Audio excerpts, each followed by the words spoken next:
If it weren't for some form of intervention, how could she possibly ascend to the new Longjiang Dragon King title? When I first heard the news, I was stunned. What had she done to replace the Longjiang Dragon Lady? Now it was starting to make sense. There was something more going on behind the scenes. Carefully observing the design of the palace, I realized it wasn't remotely ordinary. This place was a magical tool, a wondrous device strung together through powerful spells. How could Guamei, who had only just stumbled into divine luck, possibly possess such a refined artifact? Could this confirm there's someone aiding her from the shadows? Scanning my surroundings, I grew increasingly uneasy. Who on earth was backing her? This made me reconsider the plan I'd come with, to crash her coronation. That might need to be shelved for now. The reason was simple: I had to preserve my strength. In just over 20 days, I'd have to face a genuine celestial being in a fight. These coming days were critical. I couldn't risk injury. Going into that battle hurt would be as good as signing my own death warrant. Every step I took from this moment forward had to be meticulous, calculated.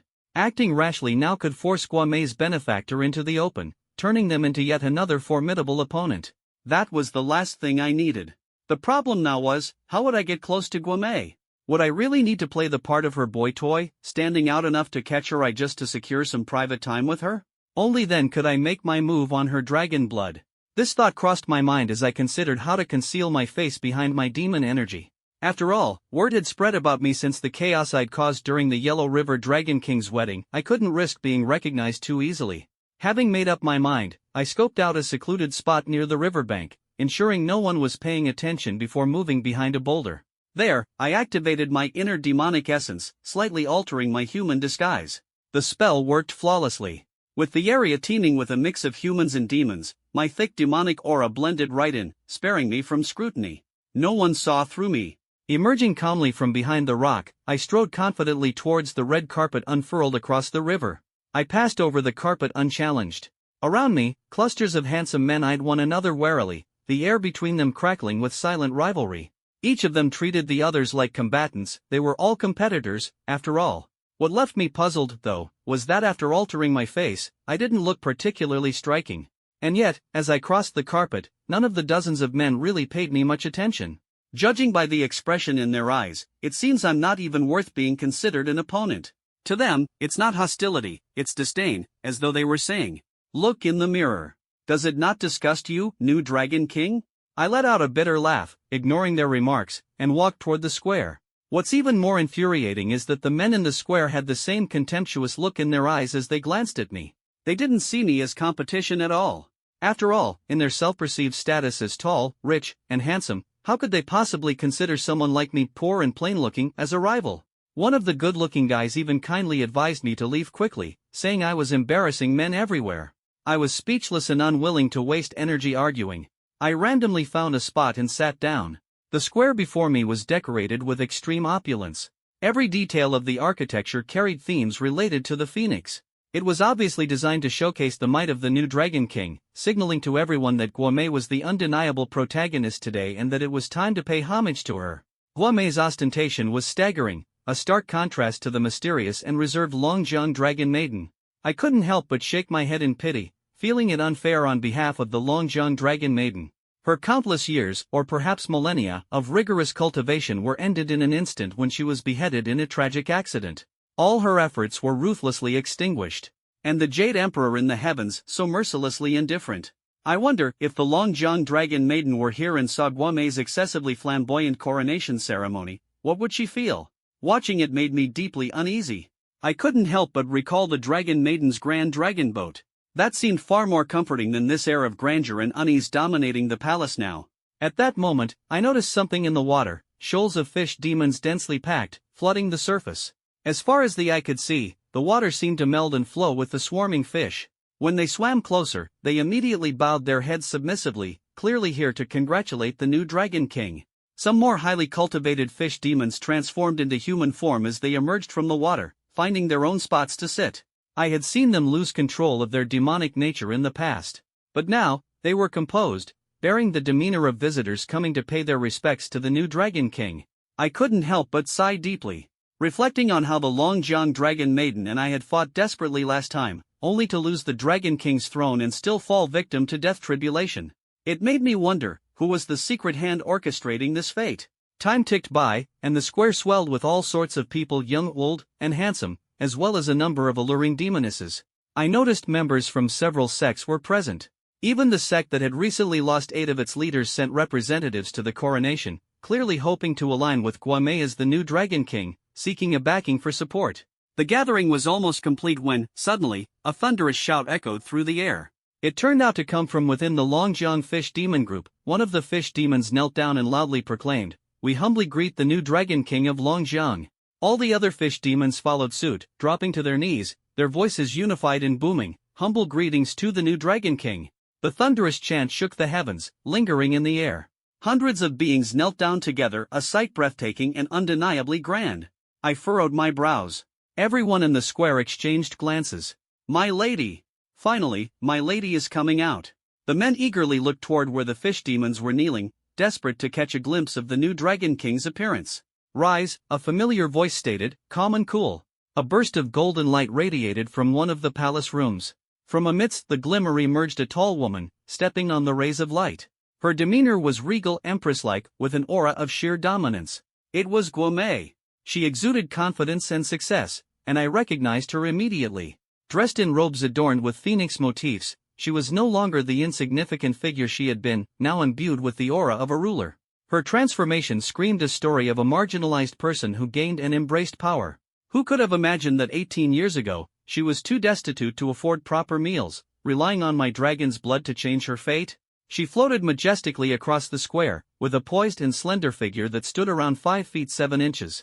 Her skin was flawless, her face cold and beautiful, a woman that men undoubtedly considered a goddess. Though I myself have 18 beautiful wives, Guamei's appearance, no matter how fair, only evoked disgust within me. Wow, what a stunning lady! So beautiful. Look at that waist-to-hip ratio. This is the new Dragon King? I must marry her. The moment Guamei appeared, she became the center of attention. The square erupted into chatter, and the men stared at her like hunters spotting prey, their gazes ravenous and unrelenting. Their original intention may have been to align with the Dragon King for power, but after seeing Guamei's incomparable beauty, they became genuinely captivated, struck by love at first sight. Guamei, aware of the countless men prostrating themselves in reverence, let a faint, playful smile creep across her face. She had clearly achieved her goal of commanding everyone's attention. To her, these people were merely stepping stones in the grand theater of her coronation. She confidently strolled midair to the highest platform of the square. Approaching the golden phoenix throne, she sat with poise, her gaze dripping with contempt. "Congratulations to the new Dragon King." The chorus of fish demons once again rang out loud and majestic, echoing through the heavens. "Rise." With a casual wave of Guamei's hand, the fish demon stood. A particularly cultivated fish demon politely approached her, presenting a golden box glowing with divine light. "Your humble servant offers a token of celebration for the new Dragon King's ascension." One by one, other fish demons followed suit, presenting their gifts as symbols of respect for the new Dragon King's sovereignty. Soon, the square fell into an awed hush. The gifted treasures piled into a small mountain, gleaming prominently. The fish demons, having completed their offering, dutifully returned to their places, avoiding gazing directly at Guamei. They clearly understood her supreme position and dared not act improperly. Guamei's expression was indifferent as she glanced over the crowd. "Today, I ascend as your new Dragon King. I trust you will all grant me, Guamei, the respect I deserve." "Absolutely, absolutely." Flattering voices rose one after another. More keen observers began presenting rare gifts, and the atmosphere grew increasingly heated. One voice drowned out another. The congratulatory gifts soon piled up into a mountain, making for a spectacular sight. More than half the crowd had already offered their gifts, yet I remained expressionless and unmoving. Forget giving her any congratulatory gift. If it were her funeral, I wouldn't spend a single penny on it either. Seeing everyone fawn over her and inflate her ego, Guamei grinned smugly. This coronation ceremony was indeed staged with great fanfare. Guamei smiled and said, "Thank you all for honoring this king. With so many ambitious young men attending this coronation ceremony, it seems you also came for the matchmaking event. I won't waste your time, then." As soon as her words landed, the eyes of every man lit up with eager anticipation. "I'm traditional," she said, "and will only choose one of you to be my husband. Who among you will be this king's chosen one? I am truly looking forward to it." She let out a light chuckle. Her words sent the crowd into a new frenzy, erupting with excitement. All eyes were glued to Guamei, every man vying for her favor. Listening to her, I couldn't help but feel deeply sarcastic. Gui Mei, traditional? Where exactly is the tradition in that? It's the funniest joke I've ever heard. But her words also signified that the selection of consort had officially begun. I had been watching her all along, and what surprised me was that her gaze scanned the entire crowd, myself included. But when her eyes passed over me, they didn't linger. For two reasons. First, it meant my disguise using demonic energy hadn't been seen through. Her perception is quite sharp, which goes to show that the quality of my demonic aura is rather extraordinary. Second, she clearly didn't find my appearance appealing at all. She dismissed me in a single glance. When looking at the crowd, she paused 10 times in total, which meant those 10 men caught her interest. That said, she only paused briefly at each one, without showing any trace of infatuation. This wasn't surprising, though. Someone with a mind as devious as hers wouldn't focus on romantic relationships. Men were nothing more than stepping stones to her. Coming here, I already figured that this selection process of hers was simply a means to elevate her status and prestige. But I noticed something was off about her gaze. Those 10 pauses were nothing more than preliminary screenings, but the way she looked at them, it was as if she were staring at dead men. What's going on here? Isn't this supposed to be a matchmaking event? What is she really up to? As I puzzled over this, Gui Mei spoke again, choosing a husband out of so many fine candidates? Now that is a tough decision. Each of you is talented and good-looking. This king has decided to implement 2 selection rounds. Those who pass both will have the honor of becoming this king's perfect husband. The first test is. Before her words even settled, the entire venue fell silent. Everyone held their breath. Gui Mei waved her hand, and in an instant, a golden light appeared.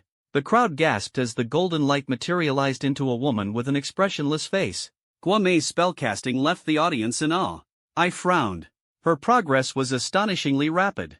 While the figure was formed with magic, its aura was far from weak. Where had she learned this? Could someone be tutoring her in secret? I've recently been developing a little spell I call the spirit manifestation technique. I've never had the chance to test its strength, so why don't all of you help me try it out? Gui Mei said, flashing a humble smile. The faces of the crowd changed instantly. Her meaning was clear, breaking this spell would be the first test. The crowd began to murmur among themselves. Gui Mei's gaze was fixed solely on the 10 men she had shortlisted. She didn't even spare a glance at anyone else. After giving them 10 seconds, a young man in his 20s finally stepped forward. Handsome as he was, his cultivation level was mediocre. Dragon King, allow me to go first, he announced excitedly, clearly eager to be chosen as her consort. Please, Gui Mei said with a smile, though her eyes held a trace of disdain. Not holding back, the young man brandished a deep red peachwood sword and charged forward with a loud cry. He slashed with precision, drawing intricate symbols in the air, his sword aura impressive enough to earn the admiration of the crowd. I was slightly taken aback. His swordsmanship was commendable, clearly the result of devoted practice. Yet Gui Mei remained impassive. With a mere flicker, the conjured figure vanished in an instant. Then, a cry of pain split the air. The young man, unable to react in time, was kicked through the air, landing face-first in a humiliating sprawl. Blood spurted from his mouth as his peachwood sword flew from his grip. He was defeated instantaneously, utterly helpless. The crowd froze in shock. To defeat someone so quickly, it was unbelievable. Everyone was awestruck by the spell's power. Forgive me for this display. Those wishing to become this king's chosen consort, feel free to step forward, Gui Mei said with a smile. The hundreds of men present, who had been buzzing with excitement moments ago, now seemed as if a bucket of cold water had been thrown over them. They started to sober up. The young man's quick demise had laid bare the skill of the spell, prompting many to reconsider. Some grew disheartened.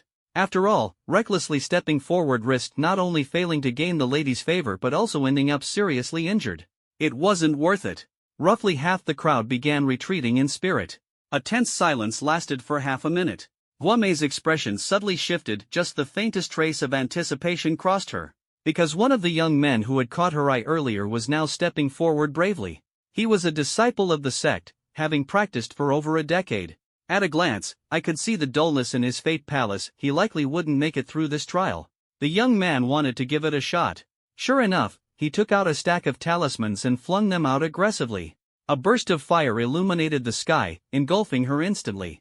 But such magical techniques are simply concentrated energy. No matter how powerful the talismans are, they cannot strike at the intangible. As expected, I watched her body dissipate into a mass of vapor, deftly evading the talisman's attacks. The young man was shocked. Just as he was preparing to throw another round of talismans, she countered, sending him flying back. He landed heavily, severely injured, looking utterly pathetic.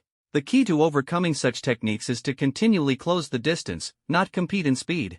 This is because being a vapor form, she can disappear at any time.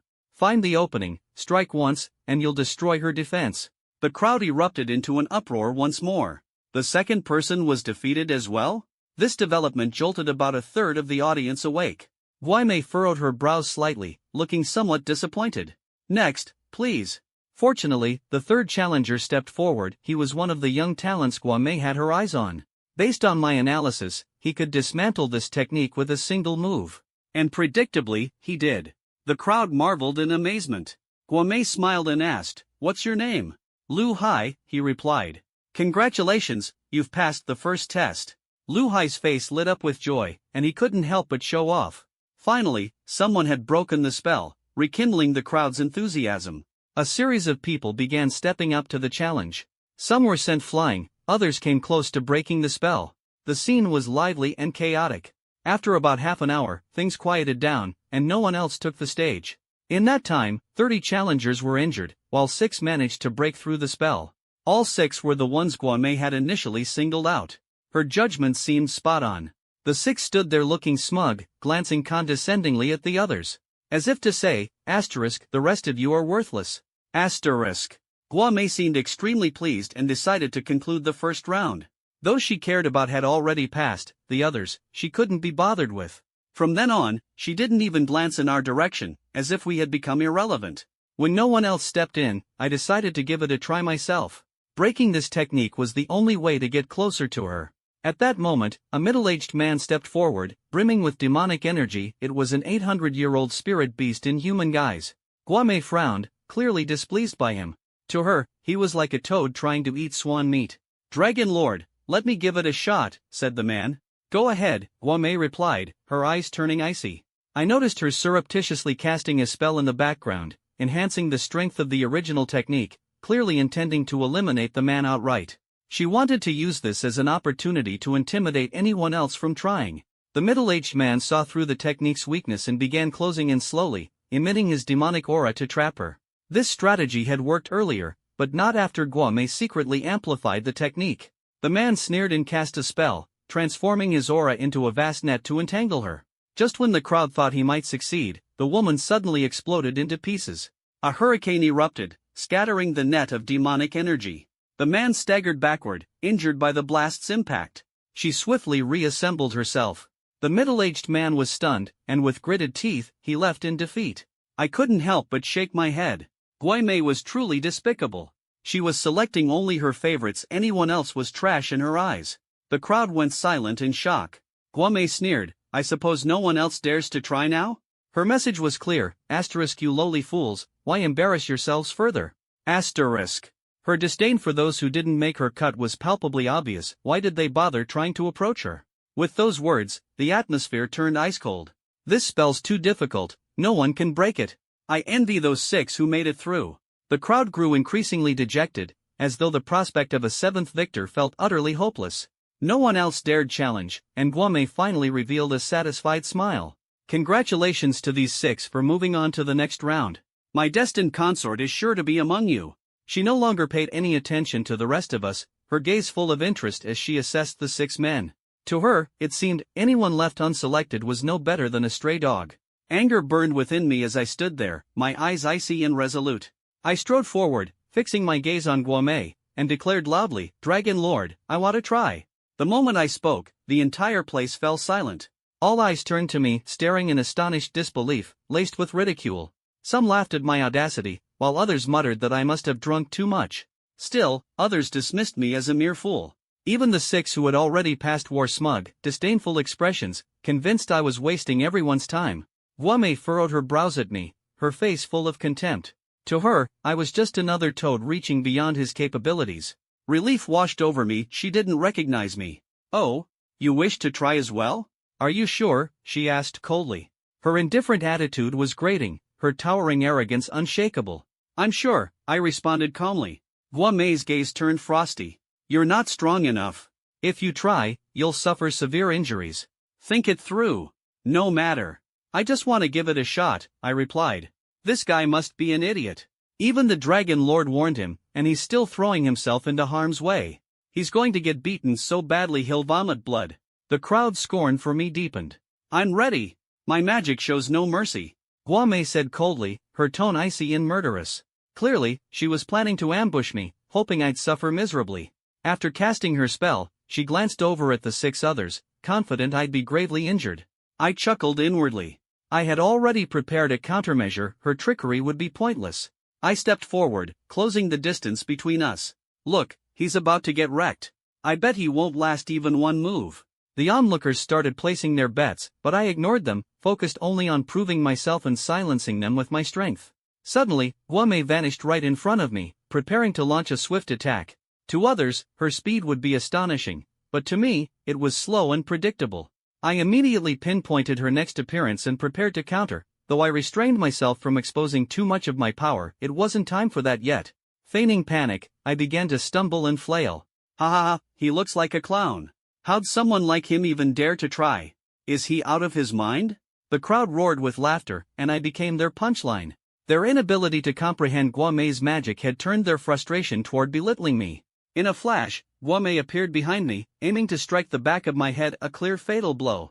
Feigning a nervous stumble, I cleverly dodged. She froze, clearly taken aback. The crowd, too, was stunned. Wow, that was lucky he actually dodged. Look at him, what a disgrace to men everywhere. Their disdain toward me only deepened. Guame, now dismissing me as a legitimate opponent, turned her attention away.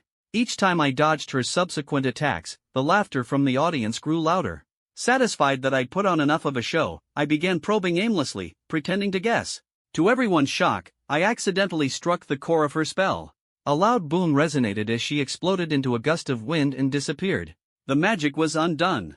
A dead silence fell over the square, eerie in its suddenness. The mocking faces froze mid-laugh, and even the 6 who had passed the earlier round were left gaping in disbelief. I slowly got up and turned to face Guame, asking, "Dragon Queen, does this count as passing?"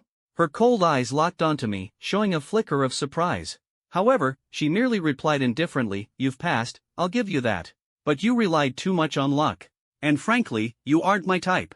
The 6 men erupted into laughter. The crowd began snapping out of their shock, and their laughter now filled the air, as though Guame was making excuses at my expense.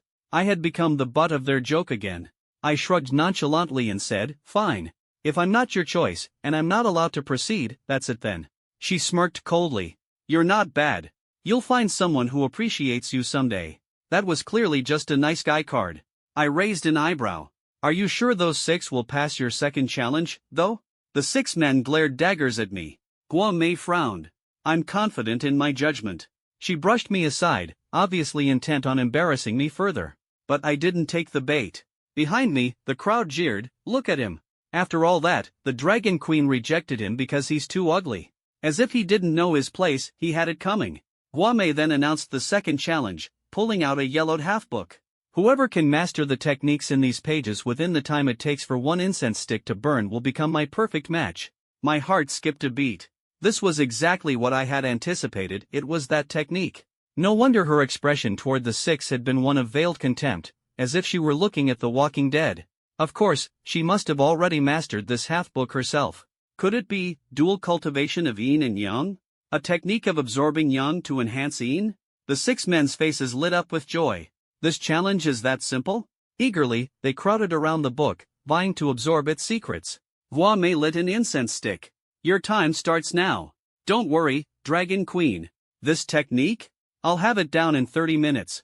I'm a genius, this won't even faze me." Brimming with confidence, the 6 men acted as though the technique was child's play. Guame smiled faintly. "Then begin." The crowd focused intently on the 6, convinced one of them would be the chosen one. Guame's anticipation was palpable. Her eyes sparkled as she observed their efforts. But as the 6 read through the half-book, their enthusiasm quickly gave way to confusion, then to frantic scratching of heads. 2 of them even ended up looking like they'd been through a storm, their hair a disheveled mess.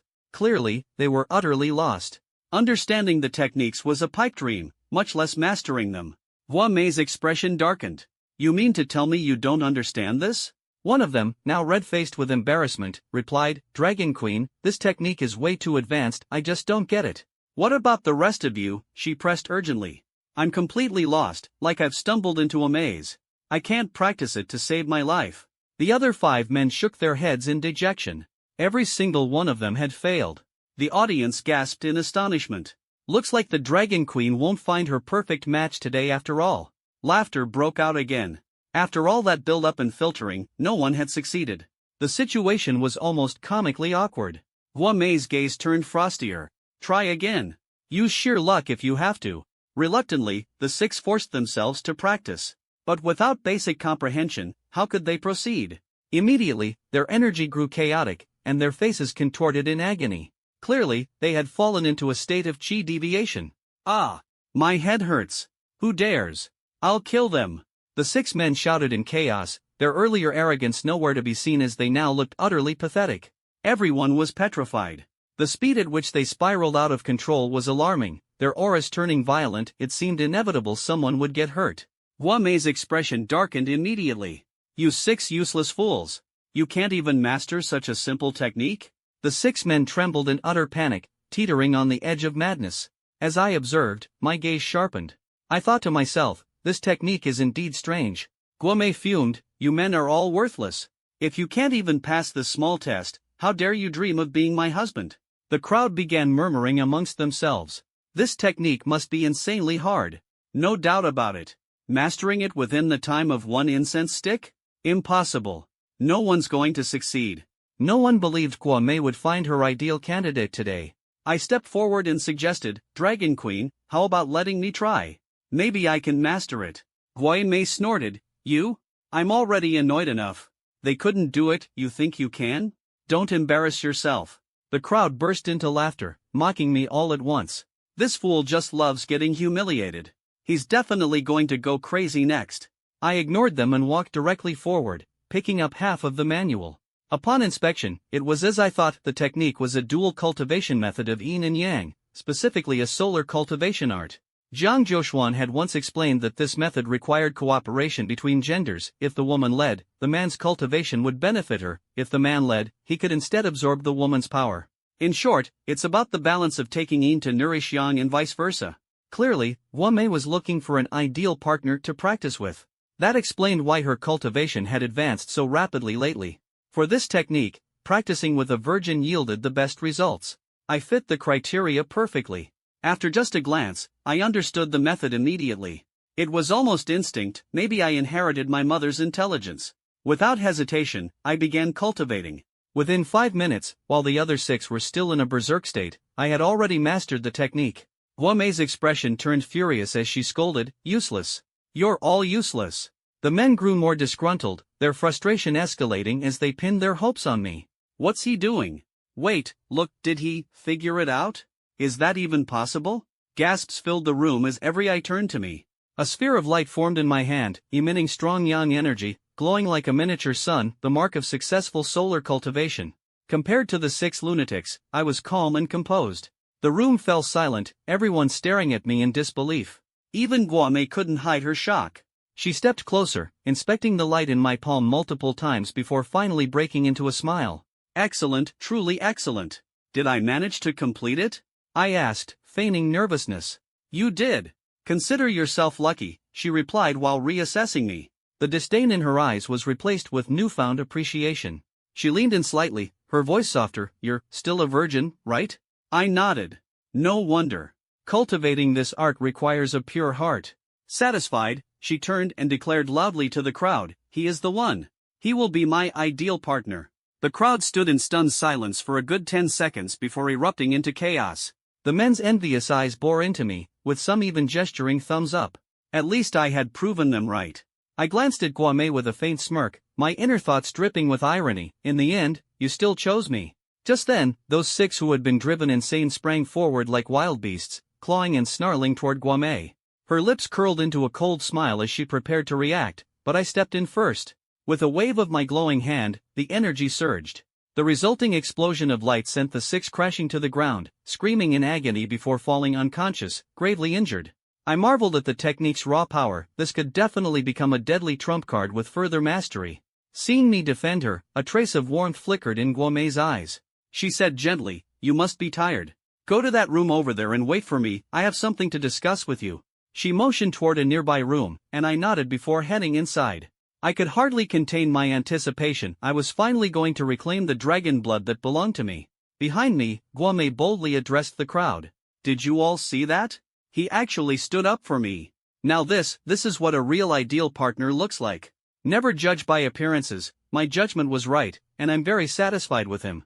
Her triumphant laughter echoed as she spoke with a hint of boastfulness. It seemed she truly intended for me to become her cultivation partner. Suppressing a cold sneer, I entered the room she had pointed to. It was simple, carrying a faint feminine fragrance. I sat and waited, listening to Guo Mei's polite excuses to the crowd outside before hearing her announce she'd be stepping away for a moment. It was obvious she was planning to come here to initiate the yin-yang process. Immediately, I readied myself, knowing I couldn't afford to let my guard down. A phoenix bloodline like hers wasn't to be underestimated. As a precaution, I began preparing my thunder bamboo sword technique. The door creaked as it opened, and Guo Mei walked in. "What's your name?" she asked with an easy smile. "Lin. Just call me Shaolin," I replied softly. "So, Shaolin it is," she repeated, closing the door behind her as she approached. "You really surprised me today. You may not be handsome, but there's something endearing about you enough to change my first impression of you." Her tone was sweet, like one might use with a lover, but I knew full well I was merely a stepping stone to her. I held her gaze. "From now on, you'll follow me." "How, exactly?" I asked. "Keep practicing that half-finished cultivation technique. When I need you, I'll find you. Otherwise, stay by my side and obey my words." "As expected." "All right." I nodded. "Take off your clothes and get on the bed," she ordered. "Now." "Yes, you've already cultivated your yang qi. I need it now." She pushed me onto the bed, sitting herself on top of me. She was so proficient in matters between men and women, my gaze turned cold. "What are you waiting for? Take your clothes off." Just as I was about to retort, she suddenly leaned closer to me. Her scent was intoxicating. Her eyes sparkled. "It's strange. The first time I saw you, I detested you. Why is that?" She squinted her eyes, testing me. Clearly, her sensitive intuition kept her on guard. "Maybe because I'm ugly?" I replied. "Part of it. I'm into faces, and you're not my type." She touched me, checking whether I had any concealed artifacts. Her guard began to drop. "But you're not entirely unpleasant.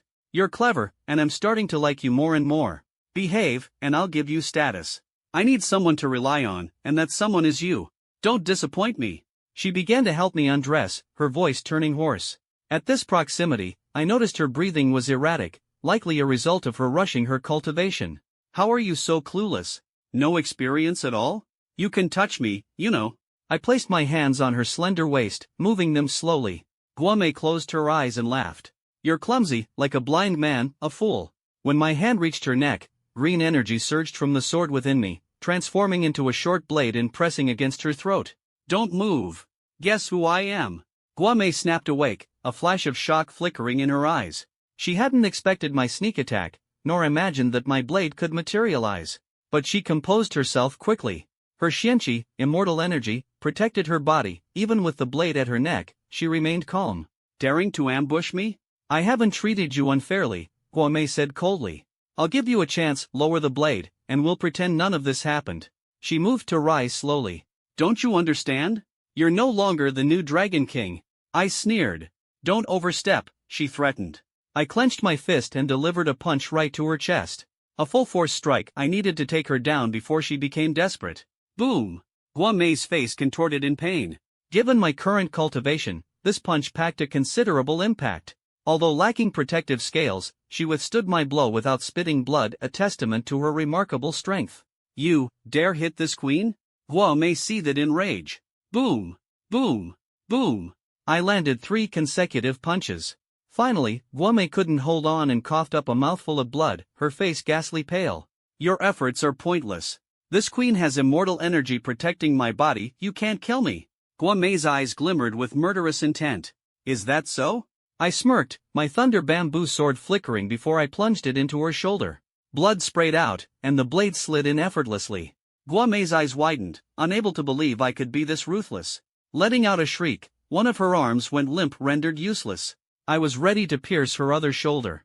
If not for the concern that her dragon blood might turn into dead blood, I would have ended her life with a single strike. Enraged and shocked, Guame glared at me, her figure flickering as she tried to retreat in a burst of energy, her arm flailing wildly. Suddenly, I felt the yang qi in my body being rapidly drawn away. One careless moment, and she could have turned the tables on me. So that's why she had stayed so composed earlier. She had this hidden trump card. Too bad she met me. I laughed coldly. I'd long since realized that the technique she pushed me to practice was a dual cultivation method designed to drain yang to replenish yin. Naturally, I was already prepared. Just as she was about to escape, I pointed at one of her acupoints midair. 3 meters away, Guame halted abruptly, stunned. "You? What did you do to me?" she asked, horrified and incredulous. I walked over and thrust the blade into her other shoulder, rendering that arm useless as well. The thunder bamboo sword, impossibly sharp, severed bones cleanly. Her shoulders now supported 2 limp, lifeless arms. I plunged the blade into her thigh next. Guame screamed, blood flowing freely.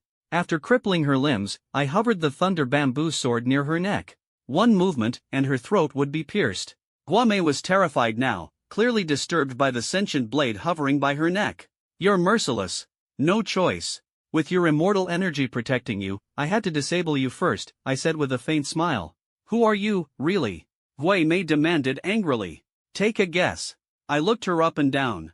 "Losing all that blood and you're still standing strong." I noticed a small leather pouch at her waist.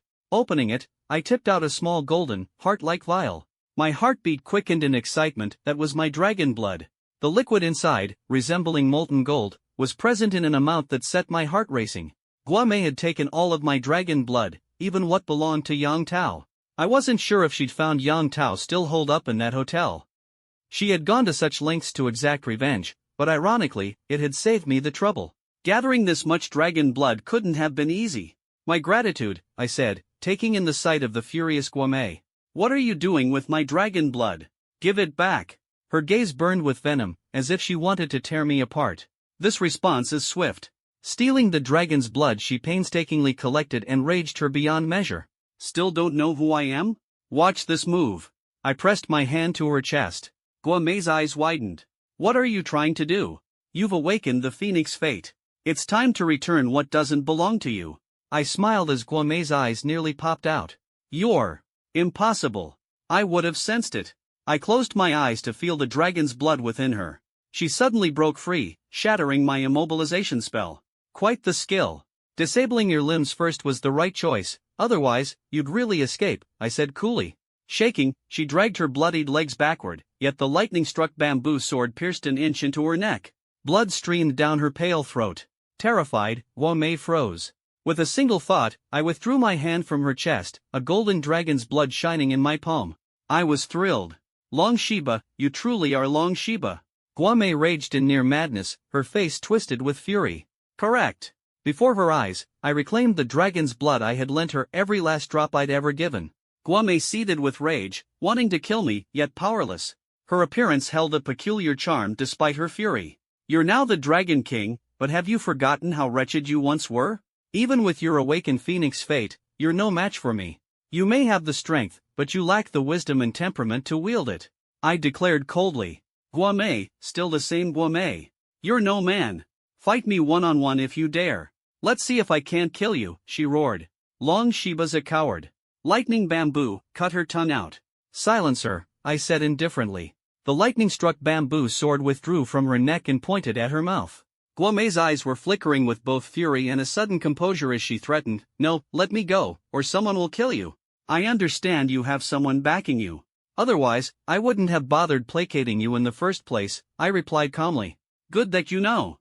Release me now, or that person will." I seized the floating bamboo sword and drove it into her neck again. Blood spurted everywhere. Guame stared, wide-eyed, in disbelief. "You know I've got a temper. Don't threaten me," I said regretfully. "You dare strike? That person, he'll kill you." "Who?" I shrugged. "No name, no heat. Having come this far, antagonizing one more person made no difference to me." "You." Guame's life force quickly drained away. She collapsed, her face painted in unwillingness. I crouched down. "Let me tell you, remember the time I met the Yangtze River's Dragon Maiden? I asked you for assistance to gather dragon blood. You didn't know that, huh?" Guame glared at me with every last ounce of strength she could muster, her gaze filled with venomous hatred. You barely gain celestial energy, yet your abilities don't match. That's your greatest flaw. You think becoming crowned today is a triumph when it's actually the beginning of your demise. Shaking my head, I stood. Rest in peace. Guame's pupils dilated. Long Shiba, save me, save, her face froze in that unwilling gaze, a tear escaping down her cheek. If you'd known this would happen, why not make other choices back then? If you'd married me back then, you wouldn't have faced death today. Such is fate.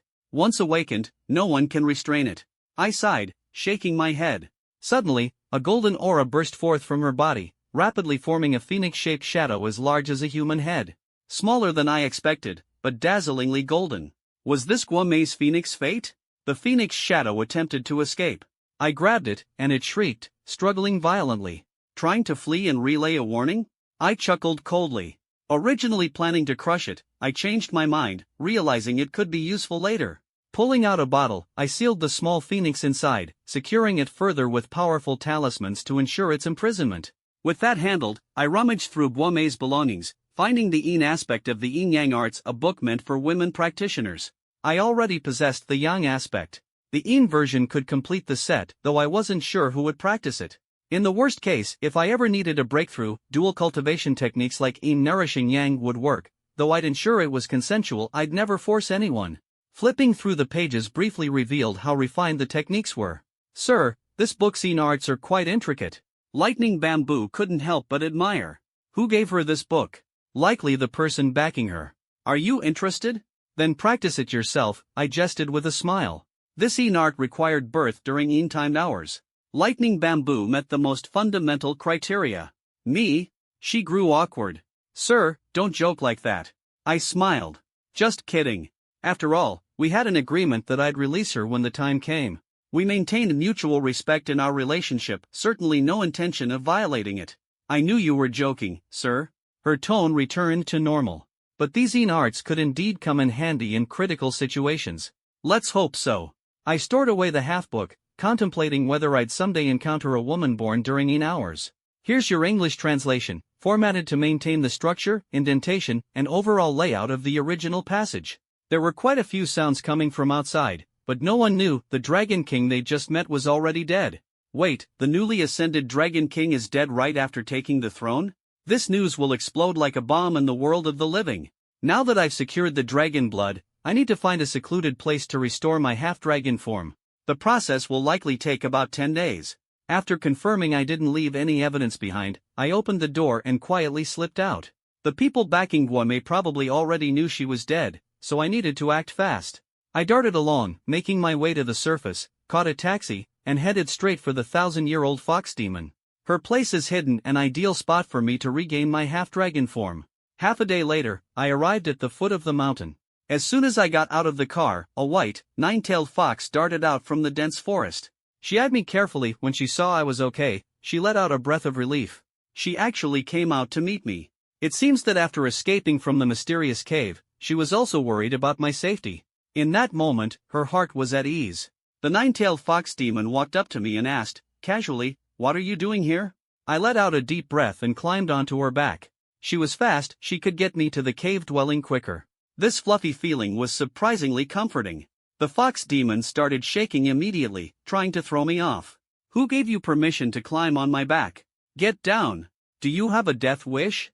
I said, didn't I carry you on my back when we were in the mysterious cave? That was different. We were running for our lives back then. Are you running for your life now? She retorted. She shook harder, but I clung on tightly. Then unexpectedly, her body suddenly softened beneath me. I said, get down. Didn't you hear me? The fox demon shouted. I seriously explained my intentions, and she froze. So, you really intend to restore your half-dragon form here? Yeah. I can tell your aura is different, much stronger than before. If you fully restore yourself and your aura surges drastically, the Thunder Tribulation might sense it, and it could trigger the lightning earlier than expected. Are you sure you want to go through with this? I gave a bitter laugh. Do I have any other choice? As time ticked by and my options ran out, I had to take the risk. Hopefully, when the lightning tribulation strikes, the lightning mother will give me a bit of leeway. The fox demon was momentarily at a loss for words. So that's why. I want to ask you to guard me, I said earnestly. Me? Be your guardian? Why should I help you? Her words were sharp, but she started moving toward the cave dwelling with me on her back. She really does have a tough mouth but a soft heart. If there's danger, I'll absolutely stand up and fight, I said. A man's words? I never believe them, she replied, sneering. I don't need you to believe in my words. As long as I stay alive, I'll make it happen. She turned her head to look at me, then asked, and the Yangtze River Dragon Princess? Where is she? I told her she was taken away by her father. The fox demon paused. Did she reconcile with him? No, I replied and recounted the events. She looked at me. You're doomed. The next time you see her, she might just kill you. I could only respond with a wry smile. The fox demon successfully brought me back to the cave dwelling, where I asked if the water palace lady was still around. She left, the fox demon responded. I asked where she'd gone. No idea, she said. Are you still on my back? She suddenly started shaking again. I jumped down, and the fox demon shifted into her human form. If you climb on my back again, I'll make sure you regret it. She pointed to one of the rooms, frowning. Go in. I nodded. Just as I was about to enter, a small fox jumped out from inside and leapt into my arms, crying softly as if she'd missed her life-saving benefactor terribly. I don't get what you see in him. That's enough, stop embarrassing yourself, the fox demon growled, scolding her daughter. The small fox buried her head into my chest, full of grievances. He's got work to do. Let go. The fox demon's harsh tone made her daughter reluctantly climb down while gazing at me with worried eyes. I stood at the doorway. Once I step inside, I'd have to shut myself off to undergo the restoration process. I felt both nervous and eager. What will my half-dragon form look like? At that moment, the fox demon spoke up. If you need help, just ask. Not that it matters, you probably won't live long anyway. Let's call it a dying wish. Hearing this, I considered for a moment. I have a gut feeling that restoring myself this time might cause a huge scene. The sudden eruption of demon energy from my inner core last time was anything but normal. I'd only condensed it for a short while, but the dramatic surge in energy was concerning.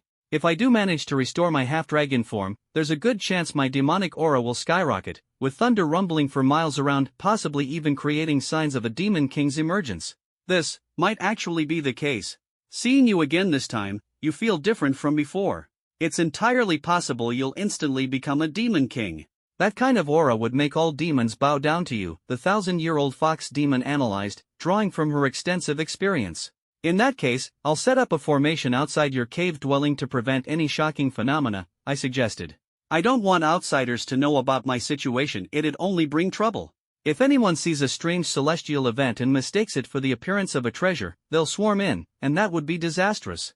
Didn't that already happen last time, when the lightning struck during my tribulation? Let me know if you need further adjustments. Alright, the fox spirit nodded, her curiosity piqued. You're just the illegitimate son of the Dragon King of the Yellow River. Why is your demonic aura so overwhelming? I gave a bitter smile. I don't know. Could it be because of your mother? Half dragon blood, and half her lineage, she asked. My mother was just a regular human. She died 18 years ago, I sighed. Did you see her die with your own eyes? I was just a baby then. Even if I saw it, I wouldn't remember. She handed me to Jiang Zhoushuan, then sank beneath the water, never to surface again. She'd already exhausted all her strength saving me. Maybe I'm overthinking. Set up the formation quickly, the fox spirit urged. Grabbing the array flags, I hurried outside. The formation needed to cover a 5-kilometer radius, taking nearly 2 hours to complete. Once it was set, the surrounding area was bathed in a protective light dome. Night had fallen by then. This formation was one of the top 10 ultimate arrays, capable of isolating even celestial phenomena. Afterward, I inspected it carefully, silently praying nothing would go wrong. Returning to the cave, I explained the array's control method to the fox spirit. She nodded. Go on. Leave the protection to me. Thank you. Inside the cave, I sat cross-legged on the stone bed, carefully pouring out all the dragon blood, which hovered in front of me. I took a deep breath and began swallowing it drop by drop. With every drop, my demonic aura grew stronger. Once I had consumed all of it, the room was saturated with demonic energy, thick and oppressive as a quagmire.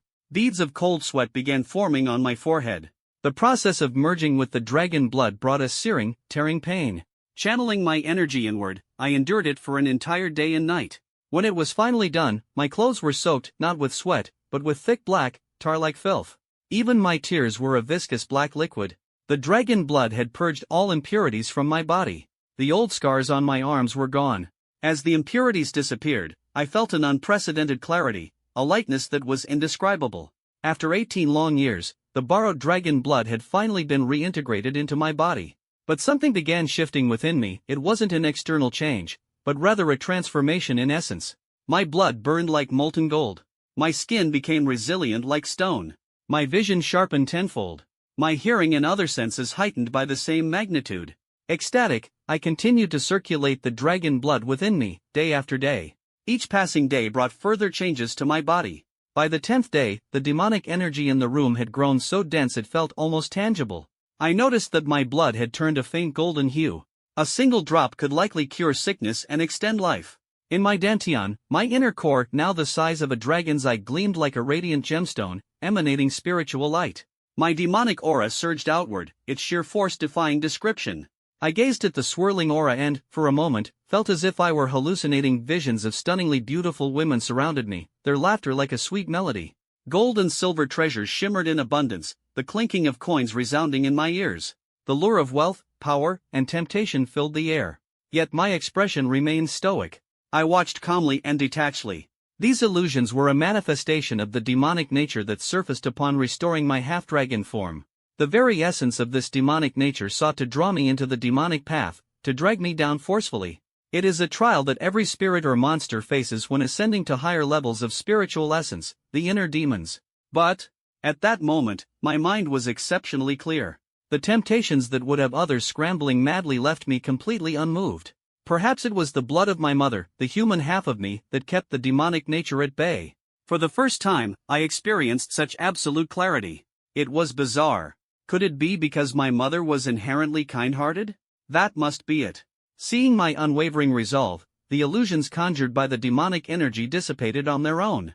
I glanced down at my hands. There were no dragon scales, likely because I was still only half-dragon.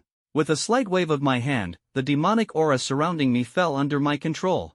How many years of cultivation power had I just attained? I was both joyful and eager, but I sensed there was still something missing. So, I continued my training. Long Shiba, are you ready yet? The voice of the 1,000-year fox spirit called from outside. Turning my head slightly, I answered, almost. Why? Keep going, but there's an issue with the array, she replied. That's impossible, I said, surprised. One of the ultimate formations failing? You were too focused. 5 days ago, your demonic aura surged out of my cave, completely filling the formation. It's terrifying. I've never seen demonic energy so immense. Yesterday, it caused celestial phenomena. Lightning struck the formation repeatedly, creating cracks. A lot of your demonic energy is leaking out. The fox spirit sounded concerned. What? I exclaimed in shock. The more I worried, the worse it seemed. My restored half-dragon form caused celestial phenomena? This kind of celestial event hasn't occurred in 1,000 years.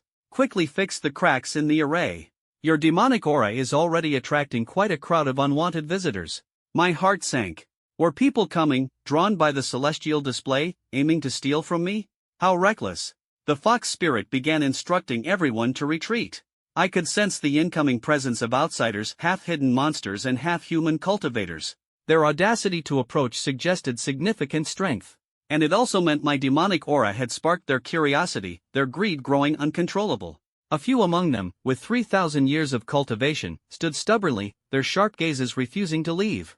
It seemed I needed to move quickly. Otherwise, stronger opponents would eventually come, creating an even bigger disaster. 1,000-year fox spirit, with such massive demonic energy, could it be that an ancient demonic artifact is emerging? Indeed. If a demonic artifact has surfaced, it should be presented openly for everyone to admire. Let the strongest inherit it. Their greedy voices echoed from 5 miles away, and I could hear them crystal clear. Enough! This is no demon artifact, it's someone restoring their half-dragon form, the 1,000-year-old fox demon shouted. What? Do you take us for fools? How could a half-dragon's form exude such overwhelming demonic aura? Don't listen to her nonsense. She just wants to hog the demon artifact herself. A demon artifact in the open belongs to whoever gets it first. I'm charging in, what about you?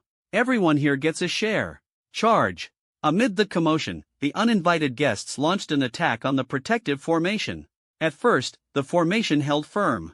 But as they exploited its crack, The sound of shattering echoed. It was on the verge of collapse. Fools courting death. The 1,000-year-old fox demon barked coldly and began casting spells to fight back. Despite her extensive experience, her average aptitude had been proven when she was easily subdued by the Dragon Maiden of the Yangtze River. Now, faced with so many strong demons joining forces, she couldn't handle it alone. I immediately commanded the Thunder Bamboo Sword, "Go out and assist." Understood. The Thunder Bamboo Sword swiftly shot out. Feeling partially relieved, I continued channeling the dragon blood to merge it with my body. After 30 minutes, sensing the process was nearly complete, I opened my eyes. Suddenly, loud crashes resonated, the formation was shattering, glass-breaking sounds filled the air. My heart sank. The protective formation had been destroyed. These lunatics, as ruthless as mad dogs, had demolished it with all their might. With the breaking of the formation, I could feel the rampant dissemination of demonic aura. This would attract even more powerful enemies, or worse, heavenly beings from above. This was trouble. I shot up abruptly. This wasn't some demon artifact. I am Long Shiba, Dragon 18. Did you fools think finders keepers applies here? How naive. Let's see if any of you are truly capable of taking me on. I stepped out from my chambers, where my eyes first fell upon a stunned little fox. It stood anxiously at the doorway, trembling non-stop when it saw me. The pressure of my demonic aura had overwhelmed it. Instinctively, the little fox's body tried to kneel and submit, but I walked over, gently patting its head as I spoke softly. "No need to be afraid. I'm not some demon king." Sensing my intent, the tiny creature gradually calmed down and started rubbing its head against me. "Stay put. Don't run around," I said. The little fox, still scared, clung tightly to me. I had to reassure it again. "It'll be fine." Only then did it release me. Standing up, I headed outside. Suddenly, I glanced back at the little fox, feeling a pang of pity in my heart. If its mother were ever gone one day, what would become of it? I hoped the 1,000-year-old fox demon would successfully transcend her tribulation. I exited the cavern, and the sight before me left me stunned. Demonic energy blanketed the sky, dark and all-encompassing. This aura was dense, far beyond ordinary demonic energy. No wonder those uninvited intruders mistook it for the emergence of a demon artifact. The more I thought about it, the more baffled I became.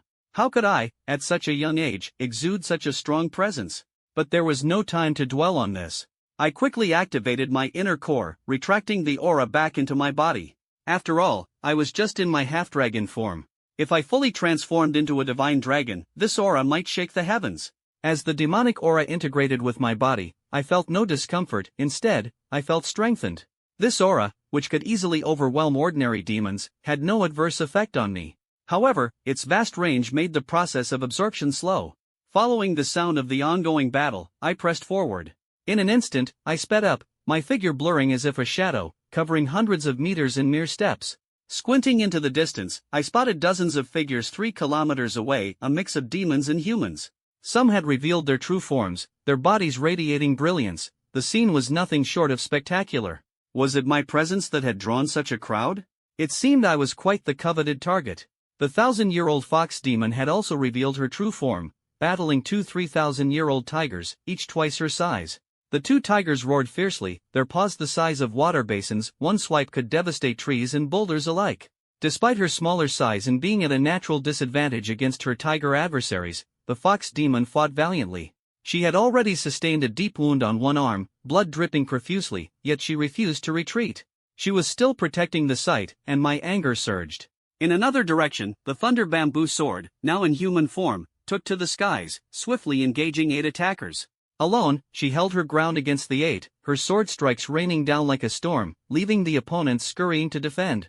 Not only did the Thunder Bamboo Sword suppress the 8, but she also launched relentless attacks on additional enemies. While the 1,000-year-old fox demon held off the 2 strongest foes, and the Thunder Bamboo Sword waged guerrilla warfare, keeping others at bay, I knew time was of the essence. Seeing the fox demon faltering, I charged forward. Boom! A tiger's massive paw struck her, sending her spitting blood through the air. Suddenly, a giant white-furred ape's claw descended from above. I narrowly dodged as the massive hand smashed into the ground, leaving a deep crater. Looking up, the creature stood 3 to 4 meters tall, a white-furred giant ape with fists larger than a man's head, its hands calloused. Someone's inside? Tell me, where's the ancient demon artifact? Spill it if you value your life. Remain silent, and I'll crush you to death, it roared, its voice booming like thunder. Narrowing my eyes, I assessed the ape. Though its demonic cultivation spanned over 1,000 years, its aura was still no match for mine. Could it be that my half-dragon presence truly mirrored that of a demon king descending? Seeing my silence, the white ape sneered, raising its colossal hand to strike. The massive paw came crashing down. I didn't dodge or evade. Instead, I clenched my fist to meet it head-on. Boom! A deafening explosion rang out. The tremendous force in that strike was undeniable, but I took it head-on without flinching. This is section 16/118. The following content has been processed according to the given instructions, retaining the original paragraph structure, line breaks, and overall layout. Here's the result. Effortlessly, without breaking a sweat. The ground beneath me crumbled, yet I remained motionless, my fist firmly planted against his massive hand. A sharp pain surged through the white giant ape's palm. He staggered backward, his hand swelling red as though he'd slammed it against a spike. I, on the other hand, was completely unscathed. In fact, I felt invigorated, my bones and muscles pleasantly energized. It seems my physical strength has grown significantly. The white giant ape stared at me in astonishment. What in the world are you? How is your body this hard? And you dare barge in here with skills this meager? Greedy fool. That ancient demon weapon you're after. Do I let you have it or not?